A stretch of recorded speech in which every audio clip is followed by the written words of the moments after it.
નમસ્કાર, આપ જોઈ રહ્યા છો નેશન પ્લસ ન્યૂઝ। હું છું આપની સાથે હિરલ પંડ્યા। નર્મદા જિલ્લાના વડામથક રાજપીપળા ખાતે આજે આમ આદમી પાર્ટી દ્વારા એક વિશાળ શક્તિ પ્રદર્શન યોજવામાં આવ્યું હતું, જેમાં હજારોની સંખ્યામાં સમર્થકો અને કાર્યકરો એકત્રિત થયા હતા। આમ આદમી પાર્ટીના આક્રમક આદિવાસી નેતા અને ધારાસભ્ય ચૈતર વસાવાના સમર્થનમાં આજે રાજપીપળા ખાતે ભવ્ય મહારેલી યોજવામાં આવી હતી। આ મહારેલીમાં આમ આદમી પાર્ટીના પ્રદેશ પ્રમુખ ઈશુદાન ગઢવી, મનોજ સોરઠિયા, યુવરાજસિંહ જાડેજા, નિરંજન વસાવા સહિતના તમામ પ્રદેશ કક્ષાના વરિષ્ઠ નેતાઓ અને પદાધિકારીઓ ખાસ હાજર રહ્યા હતા। નર્મદા જિલ્લા સહિત સમગ્ર દક્ષિણ ગુજરાતમાંથી હજારોની સંખ્યામાં લોકો અને આદિવાસી સમાજના સમર્થકોએ રાજપીપળા ખાતે એકઠા થઈને ચૈતર વસાવાના સમર્થનમાં શક્તિ પ્રદર્શન કર્યું હતું। આ દરમિયાન યોજાયેલી જનસભાને ચૈતર વસાવાના પત્ની શકુંતલા વસાવા તથા વર્ષા વસાવાએ સંબોધી હતી। લોકોને સંબોધતા જેલમાંથી જામીન પર મુક્ત થઈને આવેલા શકુંતલા વસાવા ભાવુક થયા હતા। કાલે અમને હાઈકોર્ટ દ્વારા મને અને મારી સાથે 4 ખેડૂતોને જેલમાંથી મુક્તિ મળી છે। નામદાર હાઈકોર્ટનો અમે આભાર માનીએ છીએ અને ધારાસભ્ય ચૈતર વસાવા વન વિભાગના કેસમાં અમને સજા કરવામાં આવી હતી। આ સજા ભાજપ સરકારે ખોટી રીતે અમને જેલમાં ફસાવ્યા છે, પણ એનો જવાબ 2027માં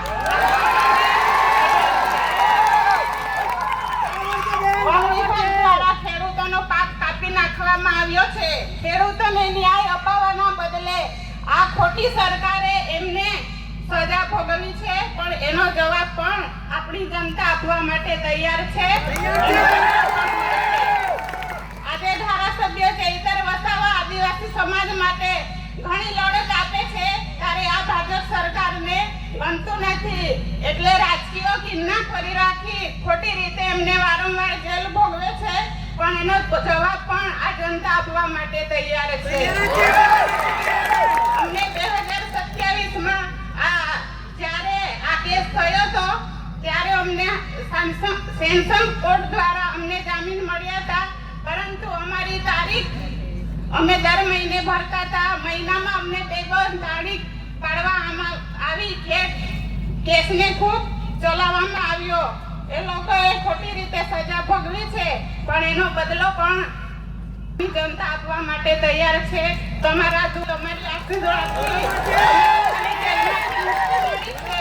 તમારો બધાનો ખૂબ ખૂબ આભાર। જેલમાં અમને ઘણી તકલીફ પડી, સમય કાઢવા માટે ખૂબ મુશ્કેલ હતું અને તમારી સાથે અમને ખૂબ તકલીફ પડતી હતી, પરંતુ તમારા આશીર્વાદથી અમે બહાર આવ્યા છે। તમારો બધાનો ખૂબ ખૂબ આભાર। જેલમાં અમને ધારાસભ્યને દર શનિવારે પતિ પત્નીની મુલાકાત કરવામાં આવતી હતી। તમારા બધાને સાહેબની તબિયત પણ સારી છે, તમને બધાને સમાચાર આપ્યા છે। બધાને મારી યાદ આપજો અને ટૂંક સમયમાં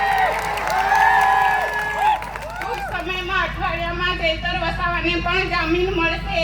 નામદાર હાઈકોર્ટનો અમે આભાર માનીએ છીએ। ન્યાય પ્રણાલિકા પર પૂરો ભરોસો છે, આપણને ન્યાય ચોક્કસ મળશે। સત્ય પરેશાન થઈ શકે છે, પરંતુ પરાજિત થઈ નહીં, સત્યનો હંમેશા વિજય થયો છે। તમે બધા મોટી સંખ્યામાં આવ્યા, અમને સમર્થન આપ્યું, એ બદલ તમામનો આભાર। જય આદિવાસી, જય જોહાર। હું જ્યારે મારે એકલા હાથે લડવાનું થાય છે, ત્યારે તમે બધા તમારું કામ છોડીને હર હંમેશા મારી સાથે આવીને ઊભા રહો છો, એટલે હું તમારો બધાનો સાથ સહકાર ભૂલી નથી જતી। હું યાદ રાખું છું, કેમ કે આગળ પણ આપણે એક પ્રોગ્રામ કર્યો ડેડિયાપાડા, ત્યાં પણ ઘણી મોટી સંખ્યામાં લોકો બધા પધાર્યા હતા।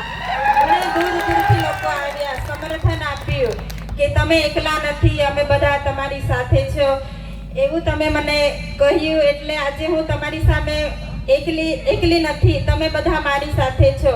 હવે આપણે જોઈએ છીએ કે ઘરનો મોબ કહેવાય, તેવી જ રીતે આપણા ધારાસભ્ય આપણો એક મોબ છે કે મોબ આજે જેલમાં છે।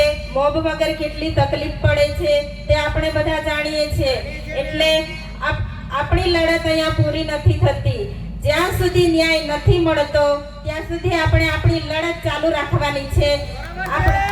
આપણે હિંમત નથી હારવાની તમારી બધાની આ તાકાત છે કે તમે ન્યાય અપાવી શકો છો. જનતાની અદાલતમાં કોઈનું નથી ચાલતું, જનતાનું ચાલે છે, તે આપણે બધાએ જોયું છે. એટલે તમારો બધાનો સાથ સહકાર કાયમ મળવો જોઈએ.